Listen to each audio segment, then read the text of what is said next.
All right, welcome back, everyone, to another episode, Spring into Football. This week we will cover week 8. It's crazy how fast the season's been going, but what can you do? As a spring football fan, all you can do is watch and just really take in all the special moments that we witness every week. Today we have Diego, one of the original members, a part of our crew, as well as Zom Fox, former feature on this show, very well known to us and as well as the spring football community, as well as some other football outlets. So welcome back, Zom. We're happy to have you, and we think you we thank you for joining us once again. So Hey, yes, it's always great being here. I mean, it's always fun to do this. yeah. I mean, listen, any podcast, no matter whether you're hosting or joining, featuring, whatever the case is, it's always a fun time. So today we're just going to kind of overview week 8. I think we can keep it short and simple. I think there was a lot to talk about. But most importantly, as the playoffs, emerge and get closer here, a lot of stuff's going to become that much more important. As we talk about quarterback rooms and things looking ahead to next season, just so many different things that we can talk about.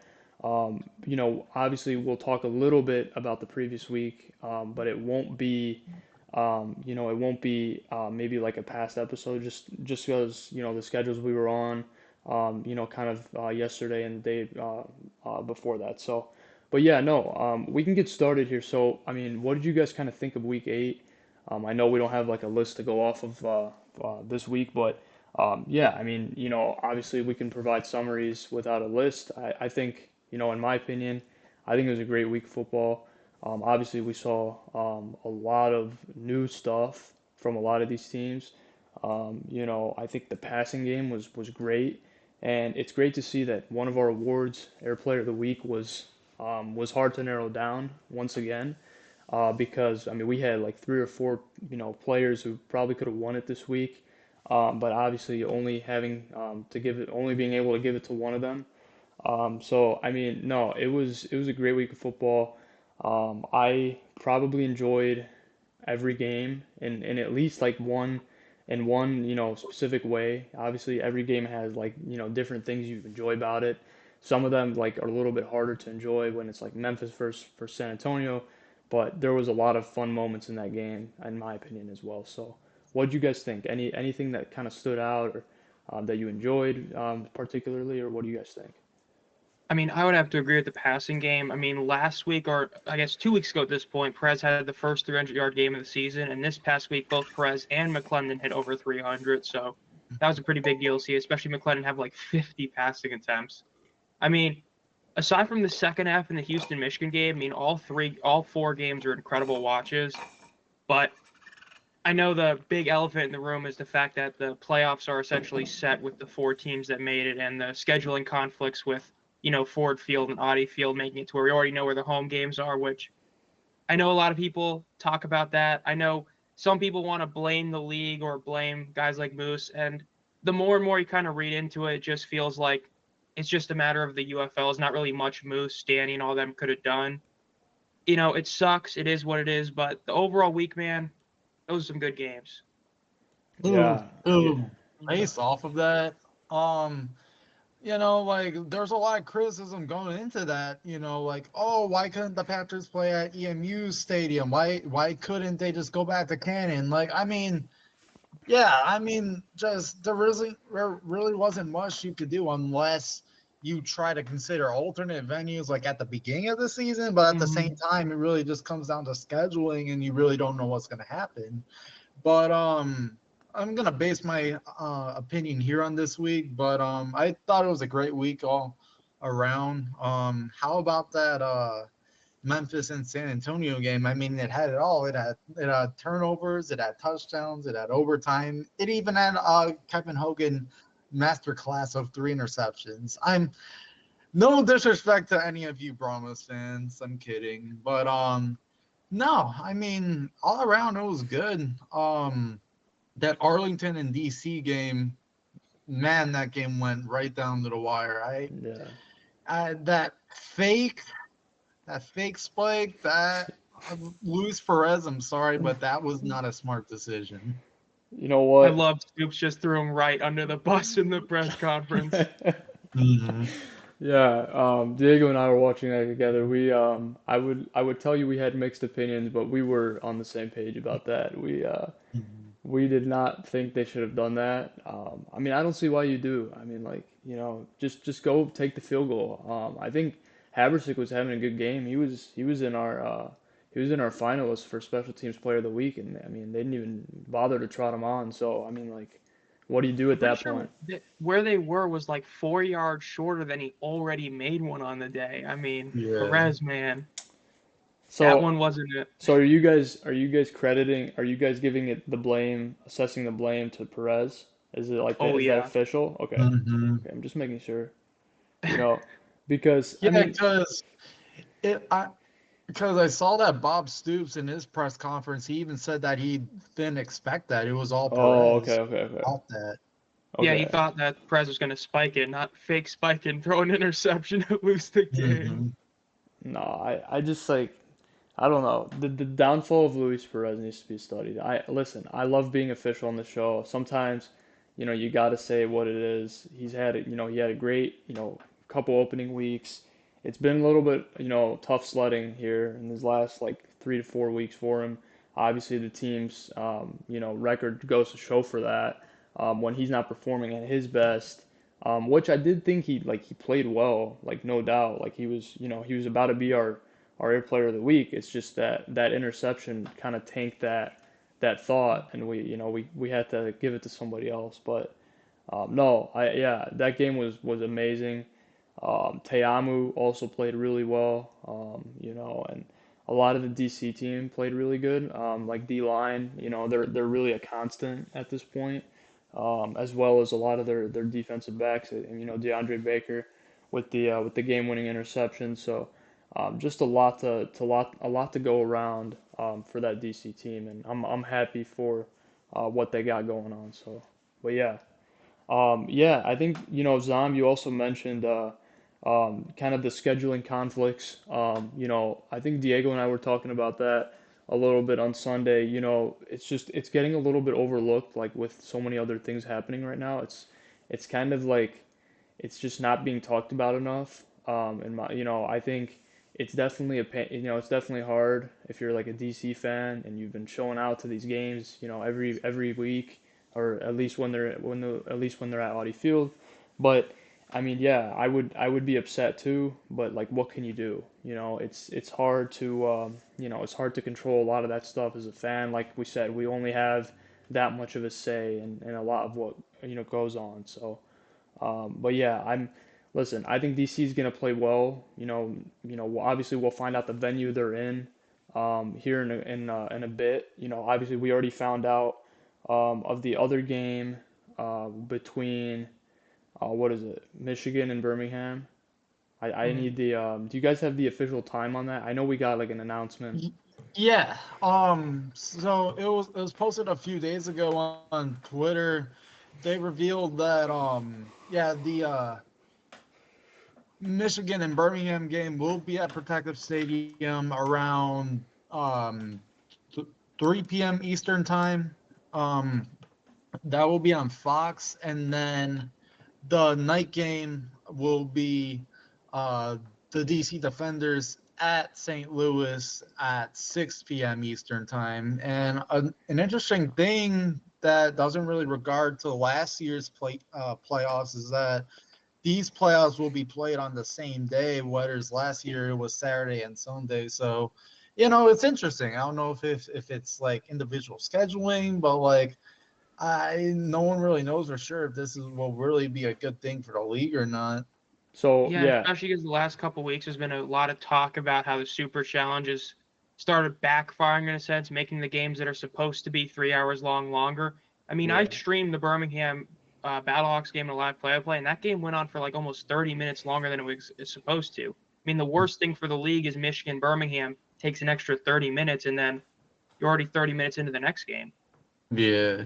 Yeah, we also had like a talk about super challenges, like potentially. being overused. I mean, I talked with Diego a little bit about that. I didn't get too much into detail, but some of these teams, like obviously, like if an interception happens, like let's just take DeAndre Baker's game-winning interception off Perez as an example.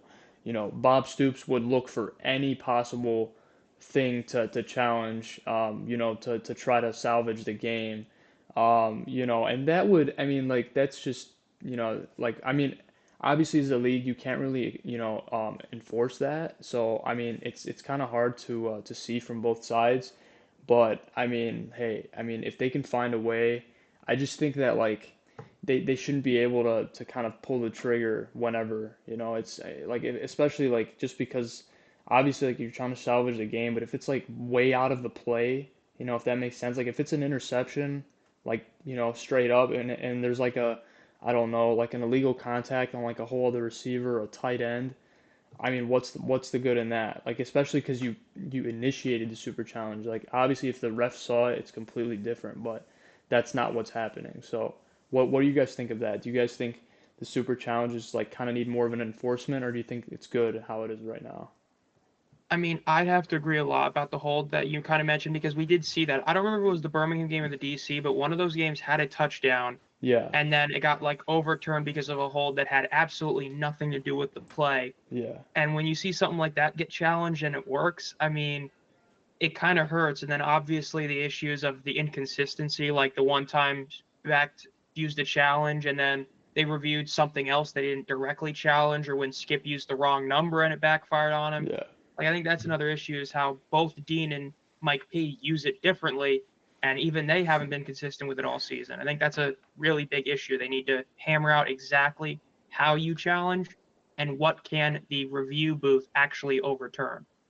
It's a great point you bring up because, yeah, that's one thing that I've really just thought of these last couple weeks. Just really just the differences between the two and just how their officiating styles are so much different from each other. But I mean, my take on the super challenges, I mean, I think they're great, they're innovative, they stand out, but like at the same time, I do agree that, we have been seeing it a little more than usual that, like it it really just makes you think like will the league try to like take any like steps to next year try to like bring it down a notch, or maybe there's like a certain context of where you can't use it even though you can use it whenever you want, like, I mean, I could go on and on about it, but I mean, Yeah. just Yeah, the decision to add the second one if you get the first one right. I mean, it was a great idea in theory, but hasn't been great in practice this year. Yeah, mhm. yeah. No, yeah, I mean I totally agree. I think I mean like I think they should lay out like a couple penalties that you can't like, super challenge for, if so and so happens. So like let's say a touchdown happens, the result of the play is a touchdown. You can't super challenge for ABC XYZ. Like there's got to be, Mhm. illegal contact maybe, DPI maybe, but like let's say like I don't know. I mean there's got to be like something like think of like the most like far-fetched thing. It just shouldn't be like on the mind just because you want to salvage the play, in my opinion. I think But that if they implemented something where it has to be the penalty directly affects the play, I think that could work and fix yeah, a lot of the yeah, problems. yeah. I mean, it's like you were talking about earlier. I mean, when you call like holding or illegal contact from like the other side of the field and it results in the play getting taken off, it's like, dude, come on, that's like really weak. Yeah. Obviously, I think it happened in the Arlington game. We weren't really paying attention, but I think I'm trying to remember when it happened. I think Deion Jackson broke a touchdown, or was it Yeah, a like ran for a touchdown, then they Yeah. called, then Stoops that's what it challenged it for was. like Yeah. holding on like the other side of the field from when he ran it in. Yeah, Yeah. I think that's, a little bit too extreme. Obviously, you shouldn't be able to have that ability all the time.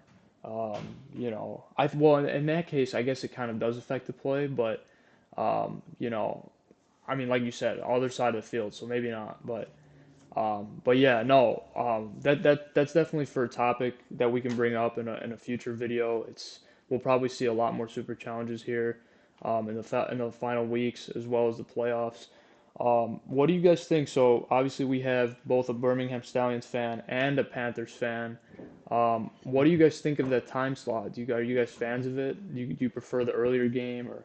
Um, to start off, and I mentioned this on Twitter a bit, and this I'm not a fan. I mean, Alabama is so infamous for being hot in both May and June, Yeah, and like I get it. It may be okay for like the rating wise and like the time slot, but at the same time, you gotta try to aim for like the best time slot that will attract the most fans, and just the weather alone is not going to get many out.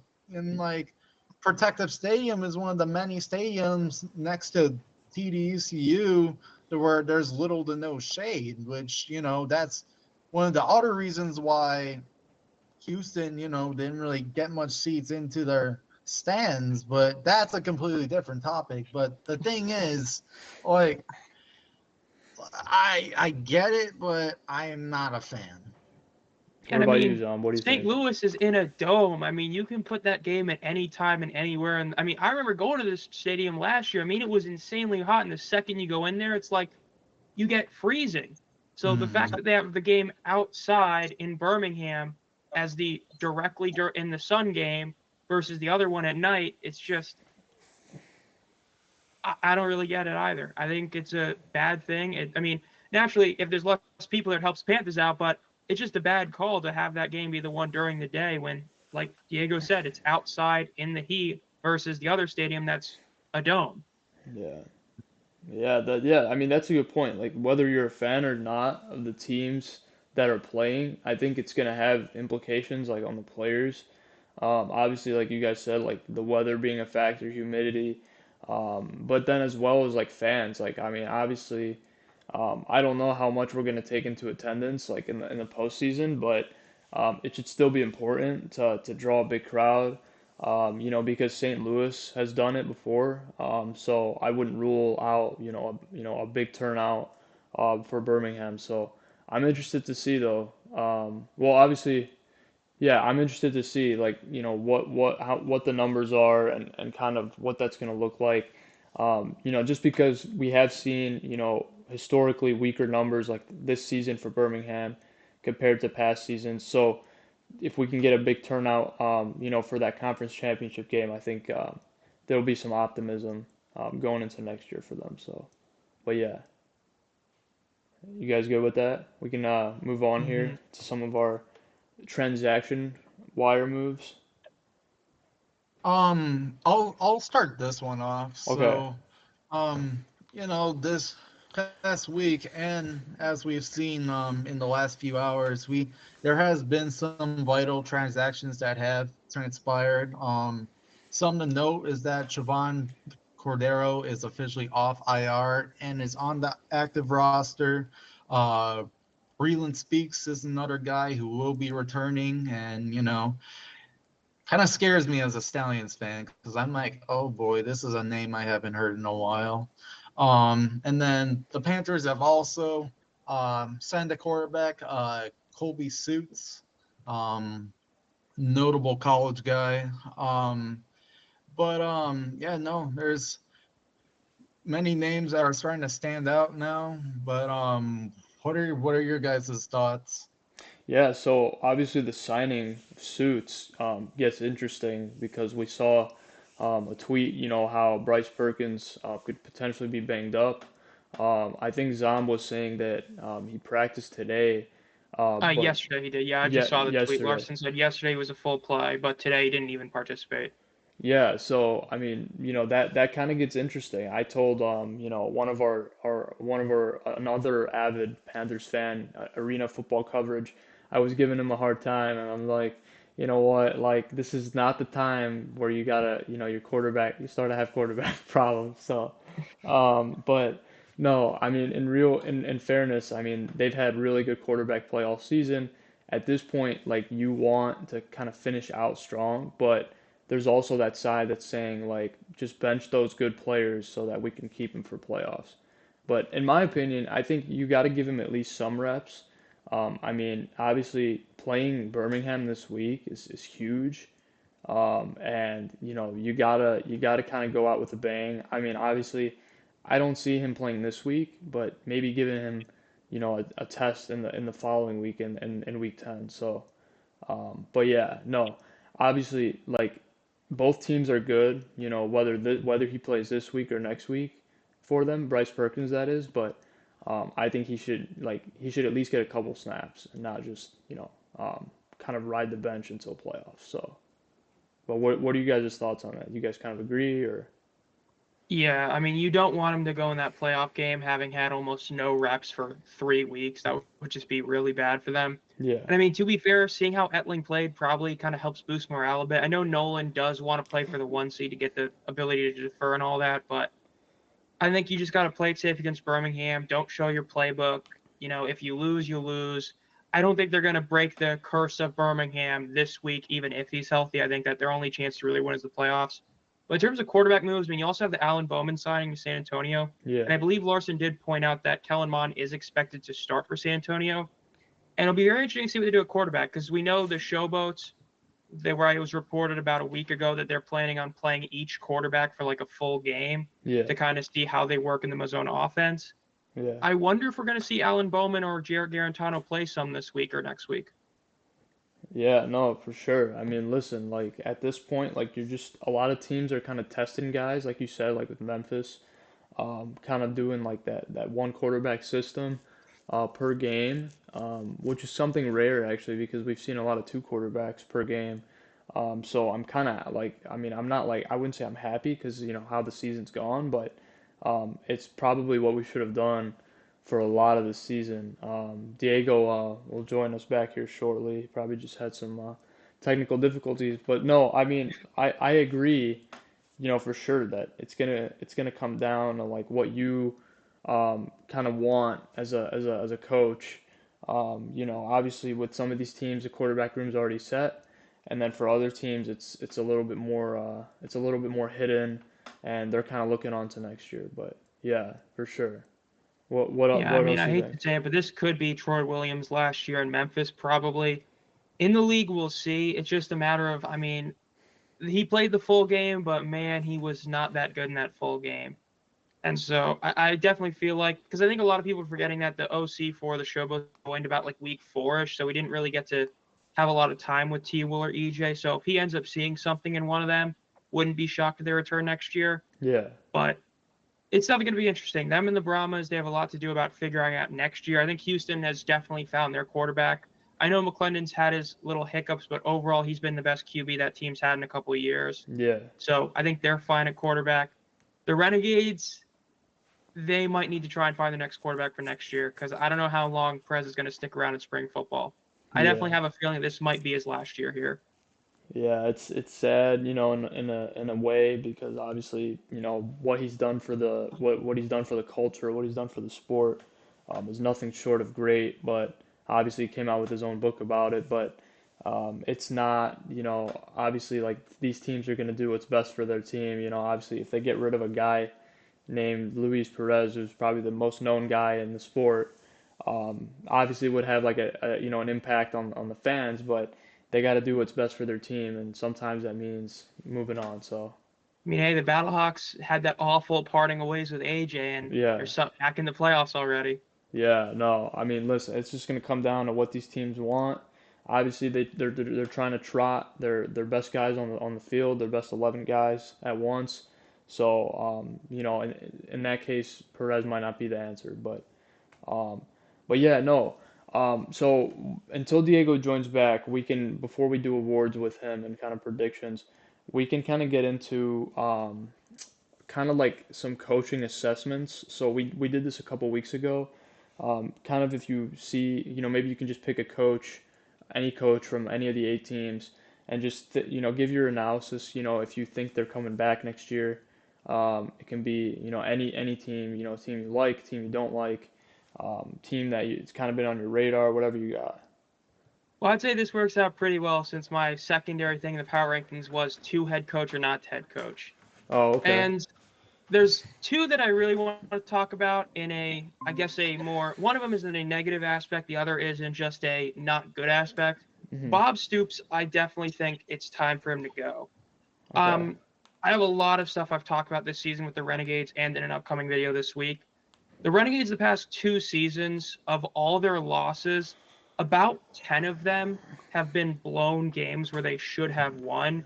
And whether it be a defensive collapse, an offensive collapse, penalties, a bad challenge, they've just lost so many of these close, tight games that they should have won that it all falls down to coaching, especially considering this season's defense is so much better than last year's unit, Hmm. yet they're still blowing these games. The Michigan game 2 weeks ago, I mean, not much has to be said about how bad of a game that was to lose.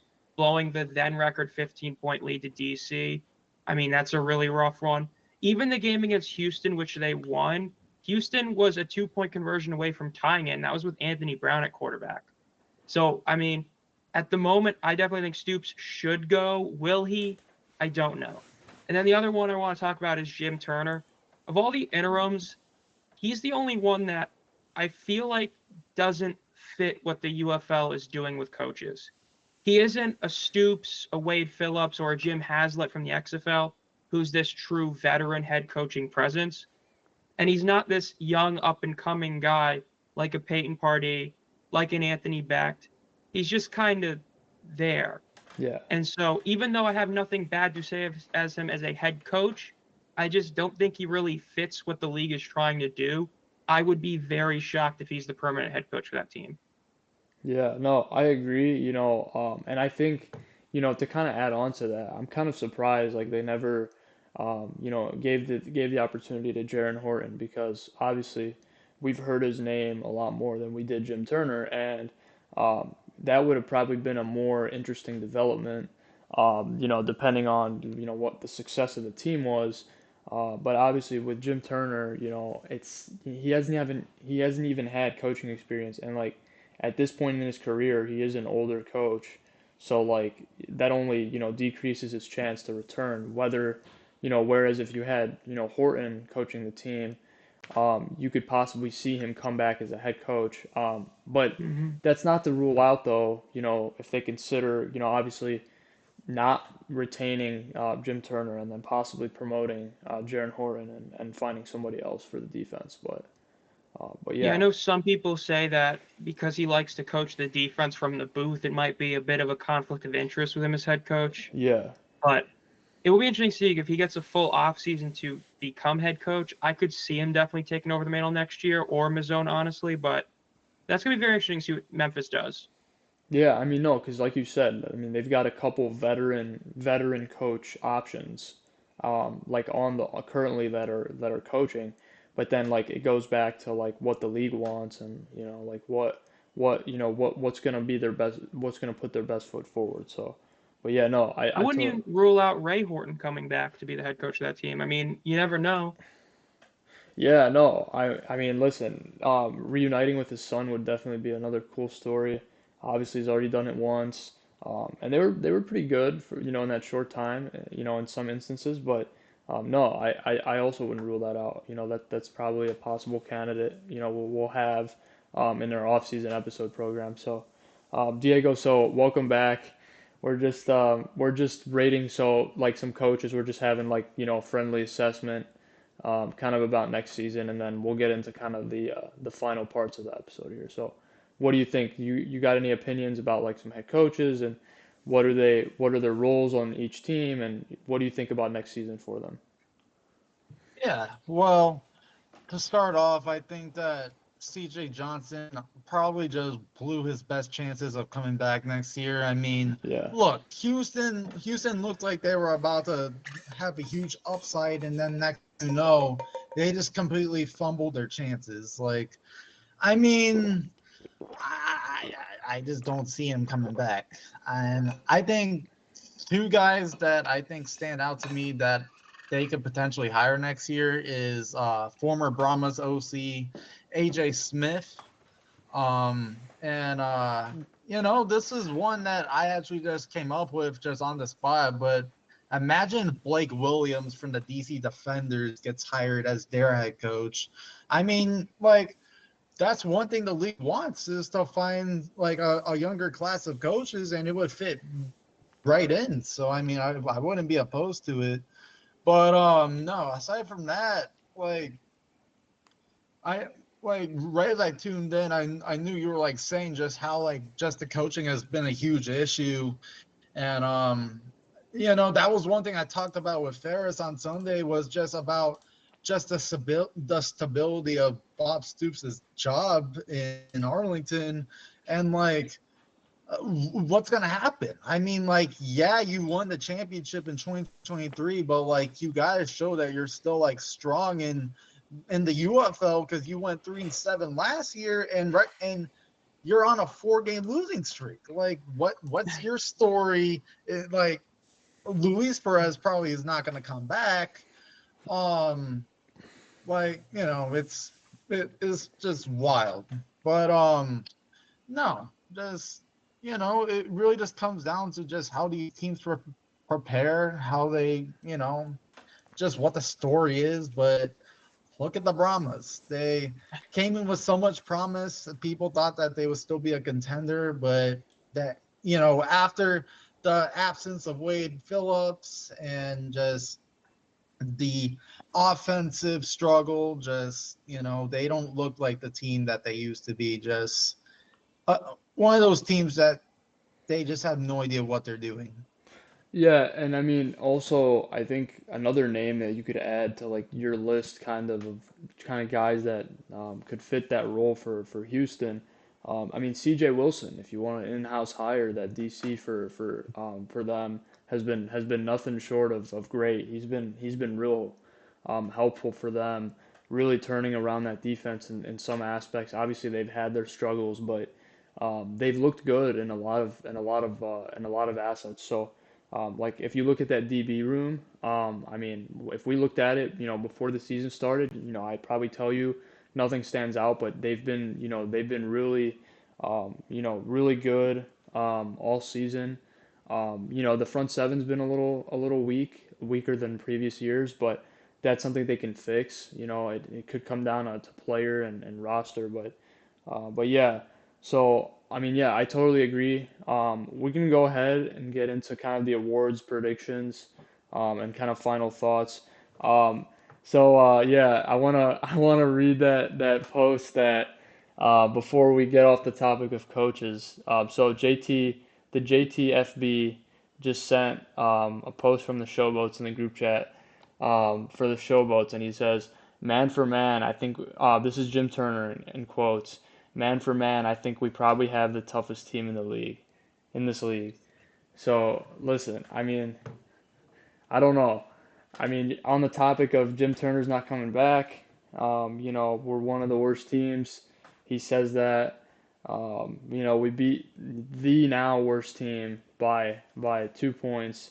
So it just doesn't look good. It doesn't really help his case. But yeah. So but hey, I mean, what coach isn't going to say that about their team? If they're asked, I would say that about my team too if I had my own team. So.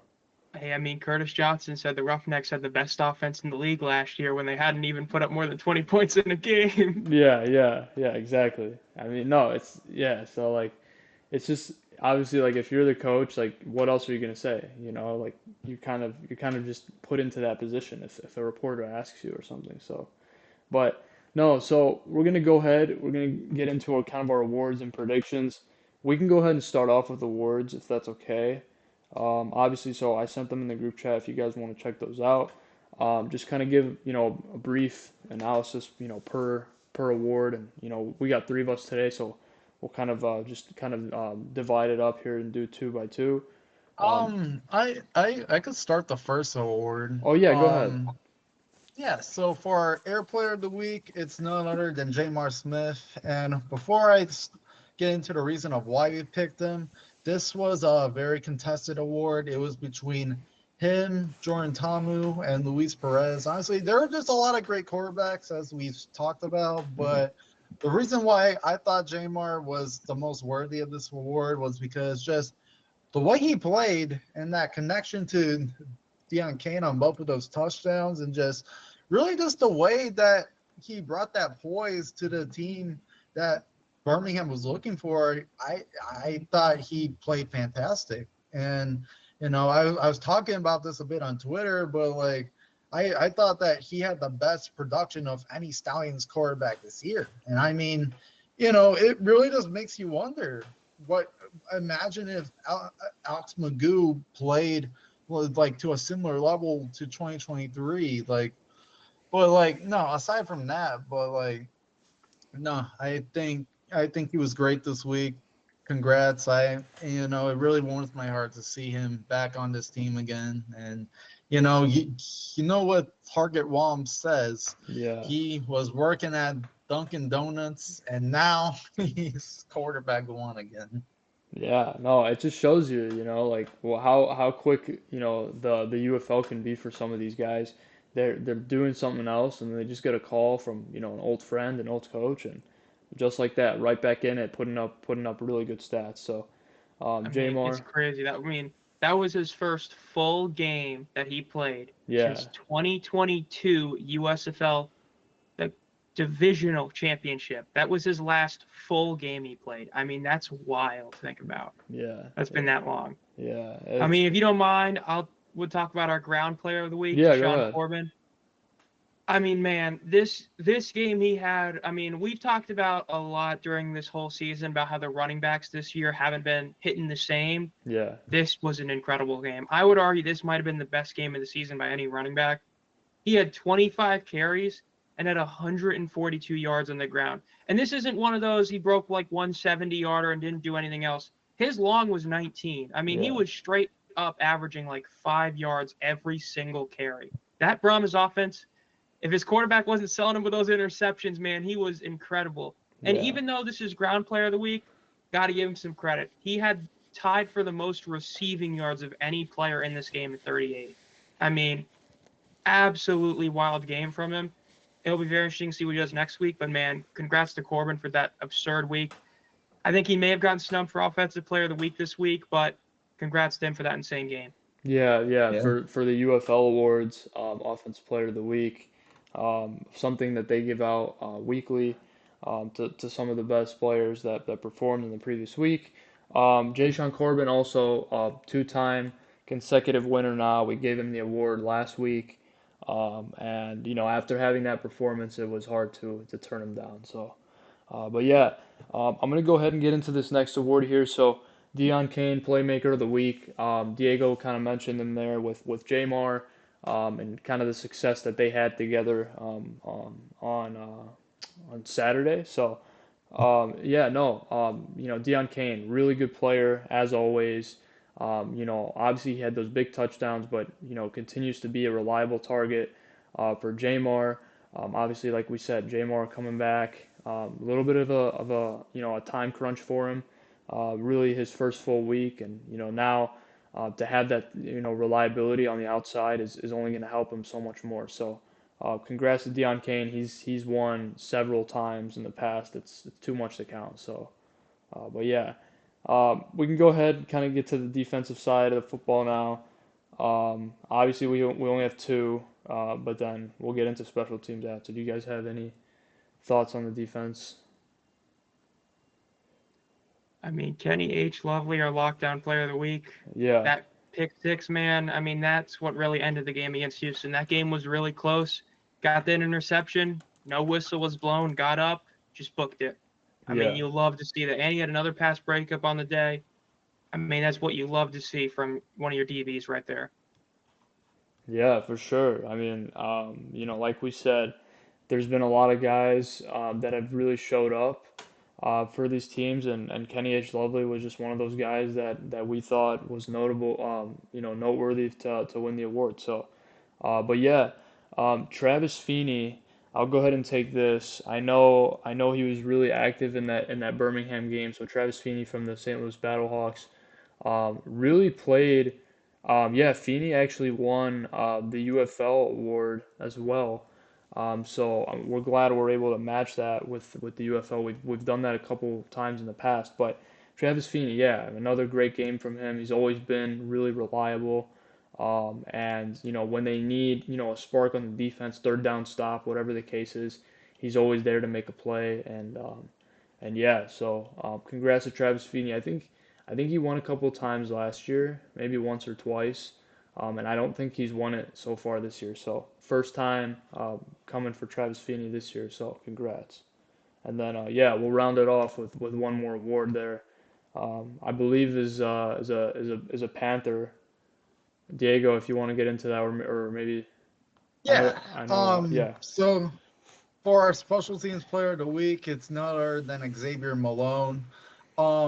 Initially, we were gonna give it to Lucas Haverick, as we Hmm. have mentioned already, but personally, I thought that he deserved it because he just in that same game alone on the punt return, he nearly returned it for a touchdown. And when I Yeah, saw it, I'm like, oh my gosh, just 1 yard short. And yeah, I'm like, nah, he has to win it this week. So I mean, he's he's been seen on special teams for a while now. yeah, He was on the Panthers last year, correct? yeah. I believe so. Yeah, Yeah, so he's a guy that's bounced around here and there, and it's just nice to see him do something big. I mean, of course you're gonna want the touchdown back, but at the same time, it's just a great outlook for him, and who knows what's gonna happen from here. Maybe he may get interest from an NFL camp this summer. Who knows? But no, congrats. yeah. And I think we were close to giving it to Lucas Haversick. I think if Arlington had elected to go for the field goal there, he would have probably made it. I think Zom was saying that he was already in distance, like based on his previous attempt. So we probably wouldn't have given it to him. I think Diego and I were like on the fence about it, like waiting for the game to kind of finish. But nonetheless, Xavier Malone, congratulations. I think he's won it once. I, I, I feel like we've put his name on a graphic before, but I have to go back and check that for myself. But yeah. So but nonetheless, yeah, Xavier Malone, congratulations, special teams player of the week. So, but yeah, we're gonna go ahead and get into our predictions here. I'll go ahead and start off. So, I mean, we can go fast with this, just so we can save some time here. So Memphis versus Arlington. Now, Arlington's been on a little bit of a skid, as we all know. Luis Perez has taken, a dramatic downturn from his previous quarterbacking days. And I think this is a great time for Memphis to catch Arlington. Obviously, might hurt them like draft wise, but I don't really look at the draft in the UFL as like being a big thing because a lot of the guys don't get retained on these teams and don't sign like those contracts. So it's not really fair to say like you should really heavily weigh the draft. So I think Memphis is going to win this game against Arlington. I think the case to clean house for both Perez and Stoops is only going to prove more, further. So I got Memphis winning this game. I'll probably say like a modest like 20-16. I just think I don't know, our defenses can hang with kind of that offense. Their offensive line has looked weak. And our defensive line has definitely like stepped up in times. Like last week, they looked really good against San Antonio with Levelston and some other guys. So I think I think we're gonna win this week. And hopefully, obviously, we play Birmingham in the Week 10 matchup. So I'm just looking for a good end to the season. But yeah, I got them winning this game 20-16. And then for Houston versus DC, this is another good game. I don't know. I probably have DC winning this one, like maybe like a 22 to I don't know, 22 to 15. I mean, we can say DC's defense looks really good as they always have. They're gonna put pressure on McClendon. They're gonna really blow up the run game, in my opinion. And then the pass game, I think they're gonna do pretty good. Their pass defense has been a little weak sometimes. Like DeAndre Baker obviously made that play at the end, but he's given up a lot of yardage in some of the games. So I don't know. I still have DC winning that one by about a score or so, but 22-15. So, but yeah, St. Louis versus San Antonio. We didn't see this matchup too long ago. I believe, yeah, we didn't see this matchup too long ago, but they're back at it again. Oh wait, no, we did. We saw it back in week 2. So yeah, no. So I got this game. So let me see here. Yeah, I got St. Louis probably winning this game. Obviously, Duggan, he looked real good. I would say he looked okay in the Stallions game, but obviously wasn't the better quarterback. But I think he'll be the better quarterback this week against a much worse Mond. I don't want to use any other words to describe that, but It's a last breath effort for the Brahmas. Just see Yeah. what's there, and yeah. maybe, just maybe, he could get re-signed for next year. See, like for us, like if we beat Arlington, like that's gonna be like memes all over UFL media. So I'm excited if we're able to pull that off. But yeah, so I don't know, I got St. Louis winning that game. I'll probably say like a 27 to 13 or something. Obviously it's at the Dome again, so that's only gonna probably make it worse and put it out of reach a lot sooner. So, but yeah. But hey, at least Brahmas fans don't have to go through seeing them get torched at home again. Yeah, yeah, exactly. And also we'll probably see another good turnout, St. Louis, hopefully. But yeah, no. So let's see here. So for the final game, we have Birmingham versus Michigan. This is possibly game of the week, but possibly not because we could see a lot of players being benched and a lot of players kind of all over the place. But I don't know. I'll probably give this game. This is tough. I'll probably give it to Birmingham just because Michigan's quarterback situation is a little up in the air, as we know, especially this week. Obviously, in the playoffs, it's probably set, as in terms of Bryce Perkins. But I don't know. I'll give this game to Birmingham. I'll probably say like I don't know, like a 26-19 or something like that. I don't know. I think Michigan, like without Perkins, they look a lot different, as we know, with Etling and such. So I don't know. I'll give this game to Birmingham. So those are my picks, 26-19 for that one. So I'll let you guys take the floor though. Whatever you guys got. I'll start it off. Okay. So for my predictions, we open up on Friday night with the Browns at St. Louis. And similar to what you said, Ferris, I don't think this game's going to be really close. I Yeah. mean, it will be interesting to see Kellen Mond again, but I just don't think the Brahmas are in position to really compete with how competitive St. Louis has been lately. So I think this game is going to be kind of narrow. I think the Stallions win. I meant not Stallions, the Bellhawks win this one 11-30. It's going to be a scoregami. And then going into Saturday, we got the Arlington Renegades at Memphis. I think this one's going to be a bit more low scoring just because the two teams are just going to take forever to find their groove. Honestly, as a bold take, I think there's a chance we could see Holden Allers if Luis Perez just struggles again. I mean, you're already out of the playoffs. You might as well just give him some snaps. Yeah. Yeah, why And not? yeah, we briefly saw him in the DC game anyway. So, um, but no, I think for a score prediction, I think it's going to be 13-17 Arlington. I originally had Memphis winning this one, but I'm like, I feel like they're somehow going to blow it.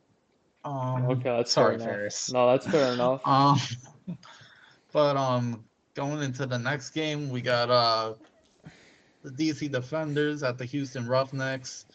Um, I think that this will be one of the better games, but at the same time, I still do have the DC Defenders winning this one. I got them winning 20-24, a bit closer. And then the final game of the week, the Panthers at the Stallions. Um, I think it's going to be one of those games to where we just need to dominate, and then week 10 we just rest our starters. But with this game, I think that we pull off the win, but only by a touchdown. It's going to be close most of the game. But Jamar Smith and the rest of the guys lock it down, win on the turf, 22-29. And yeah, no, those are my predictions. I think it's going to be another great week. Yeah, hopefully so. Obviously, some things up in the air, like we've mentioned with quarterbacks and different teams playing some new players and just testing maybe for next season. So yeah, no, I definitely see those opinions, definitely for sure. Thank you for sharing your predictions. Zom, what do you got? The Battlehawks Brahmas game, I have to agree. I think this is a pretty easy Battlehawks win. I will say it's diabolical. The league is making us have a third straight Brahmas Friday night football game, but I think that the Battlehawks do win this probably by about 2 scores. Sorry to all the Brahmas fans. I think Yeah, it's probably going to be about like 27 to maybe 12. It's just the Battlehawks are a better team. I mean, we saw how bad Hogan looked last week, and then I know Mond is starting this week, but the last time we saw him, he got benched for Jarrett Garantano, which is not good. So I think the Battlehawks get a pretty easy win. They want to secure the number 1 seed, even though, of course, they still get home field advantage. They want to get that ability to defer. Got to get this win.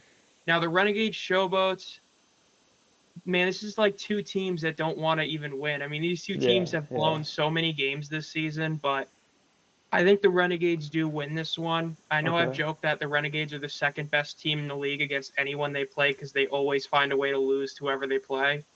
But I think that when you look at it, the way they played against both Michigan and DC, I don't think Memphis could do that. So I think Arlington probably wins that one in a lower scoring game, like 22-20. It's a close game that somewhere along the way Memphis missed a 2-point conversion and Arlington wins. Yeah, Michigan Birmingham, I've been on the belief that if Michigan's gonna break this curse of never beating Birmingham, it's gonna be in the playoffs. Whether or not Perkins plays, I don't think it matters. I think Birmingham does win this game. I think they win it in a mediocre scoring 24-ish to I'd say about 18 game. I just got that feeling that no matter who plays for either team really, I think that Birmingham just gets the W here. They secure the 1 seed and wait for the playoffs. Now DC Houston, I think Houston wins this game. I think this is a really bad matchup for DC. Their defense has been kind of getting exposed the past few weeks. And McClendon is basically a slightly more athletic Perez in a lot of ways. And we just saw how Perez diced up this defense. yeah, And defense for defense, well, I think the overall unit for Arlington is better. I think the back end of Houston is better. And that's the way DC wins games. Their ground game hasn't been good all year. They've been winning games by this throw it deep mentality, which the one team that has the best DBs in the league when healthy is really Houston. yeah. So I think Houston actually matches up well here, and they win probably about 27-20. Yeah, no, again, really interesting takes. I mean, obviously, like, like you said, like we mentioned, I mean, it's going to be, different for all these guys. And, Diego and I were kind of talking about, like, how many of these teams could you just look at and say, like, what if we had a different quarterback, starting starting the season with these teams? Like, obviously, Jamar is somebody we could bring up. McLendon is somebody we can bring up. Well, who else? I mean, we have. I'm missing a guy here. Am I? I feel like I'm missing With someone. like a backup that came in and actually played really well. Yeah, yeah. Is that it? I think that's it. But I those mean, are, Teamu and Perez have played all year for their teams. The yeah, Showboats trio have all been wildly mediocre. yeah, yeah. I don't Brahmas, know. I don't know. There's a lot to talk about, but I think like those are two like big. Oh, I mean, if you talk about Michigan, if they just put that two quarterback system like fallacy, like thing to the side, where could they be with Perkins and stuff? So I don't know. There's a lot to unfold in that, but yeah. So we're gonna go ahead and kind of get into our final part here. We're gonna go ahead and get into our week 9 preview. What are you guys' thoughts? Like, what do you want to see? Obviously, we've had attendance, last week. Um, you know, didn't really stand out, but there were, some talking points about it. What do you guys want to see? Obviously, like there's a lot of games. Like we have a St. Louis game this week. We have what else do we have here? We have I Memphis, yeah, Birmingham, and Houston are the other home teams. yeah. So I mean, I don't know. I think it's gonna be hopefully a good week of football. I mean, it's the second to last week of the regular season. You're hoping for good turnouts, good football. But what do you guys think? Anything that you kind of want to Um, see? I think one thing that we haven't really talked about, but we almost always talk about each week, are the ratings. Yeah, I am hoping for another good week of ratings, even though this week is sort of pointless now. But yeah, yeah, like look at it this way: you have St. Louis playing in the dome. You know it's gonna be well attended no matter what. yeah, And then hopefully the Stallions are able to at least break 8,000 minimum, but our ceiling should be 10,000. But no, I think that like there are so many like distinctions between ABC and Fox to where like Fox has great presentation, so does ESPN, but like at the same time, like there's still so many like differences. Like Ferris and I talked about it on Sunday when we were watching the DC game, but or the DC game, but just how ESPN likes to like point at multiple angles during the game, like they may be interviewing, they may be doing the player cam, and then the game on top is just just makes it for a very awkward watch. yeah, But I mean, you know, I know this league is obviously just still trying to find its identity, but like you can make as much criticism as you want, but like just I think just the league's most main priority right now is just staying alive, but also just making sure that there's a platform for players of all backgrounds. So, there's going to be negativity no matter what. No one's ever really going to agree completely, but, I just want these last 2 weeks to be great. I want the playoffs to be great. And, a bright spot is that we got the championship on a Saturday night this time and on ABC. So, there's a chance that it could hit 1.5 million and heck, possibly even 2 million. Yeah, for yeah, this yeah, upcoming week, just as some FYIs for playoff scenarios and all that, there is the potential for the Panthers to clinch the 1 seed. Again, they only get the decision to defer in home locker room, blah, blah, blah. But if Michigan wins this week, they will get the number 1 seed. There is no way that Birmingham can clinch the 1 seed this week, but Michigan can. And the same is similar in the XFL side, as DC can clinch the 1 seed if St. Louis loses. But if DC wins and St. Louis wins, it's not clinched yet. So that's a big deal, as the 2 1 seeds can only be clinched this week by DC and Michigan. And as for your number 1 pick, barring they do some weird thing at the end, San Antonio can clinch with a loss. Well, basically a Memphis loss and a Memphis win and a San Antonio loss clinches the number 1 overall pick for him. Now, as for my overall thoughts for this upcoming week, I'm just worried about Memphis and Houston. I mean, this is a week that's going to be very big for those two teams. Of course, we know Houston. Memphis has kind of dodged a bullet the last few weeks because of how bad Houston's been with attendance, but yeah, Houston is the biggest city in the UFL by a pretty wide margin. And I know people talk about the TV ratings with them, but you would really hope they see some bounce back. St. Louis is going to be interesting. This is the game that technically is a San Antonio home game. So it'll be yeah. very interesting how many people show up for this one relative to the other ones. If they can hit 30K again, it'll be awesome to see. It'll be interesting. I'm glad we got 2 games in ABC. ABC's been great all year with ratings, so hopefully those are good. Yeah, I know. I mean, there hasn't, I don't know what the scheduling is going to look like for other leagues. Like, obviously, we've talked about other leagues like conflicting with ours. It's probably not like that big of a thought at this point in the year just because we're kind of focused on just like how we're performing and not, really focused on anybody else. Yeah, and But I'm pretty sure all the conference finals games are all at night for both teams. So the only game that's going to be competing is Friday night. I think the other games are all fine. yeah, yeah, Another thing that I should note that I just thought about is that I saw something on Twitter earlier that said that NHL ratings are down a bit than usual. It got like a 25% decrease or something, but I think it really just comes down to just like the interest of some of like the teams. Like if they're not major markets, no one's gonna tune in. yeah, But like you can argue all you want, but like, in these kind of scenarios, this is such an advantage for the UFL to really cement its place. And we haven't brought this up, but in the final like 3 minutes of that DC Arlington game, it got moved to ESPN2, which I was a bit upset about, even though me and Ferris were able to switch pretty quickly. But Yeah, like, yeah, you just gotta feel bad for all the fans who are watching on an antenna to where they can't even get ESPN2. Like, I think I saw Defender District, he wasn't able to see the final 2 minutes because of that. So, it's kind of snubbish of the league, but yeah, yeah. like I Yeah, get it, but like I've seen comments about it, but like I think the league could have no doubt cracked the million if they kept it on ABC.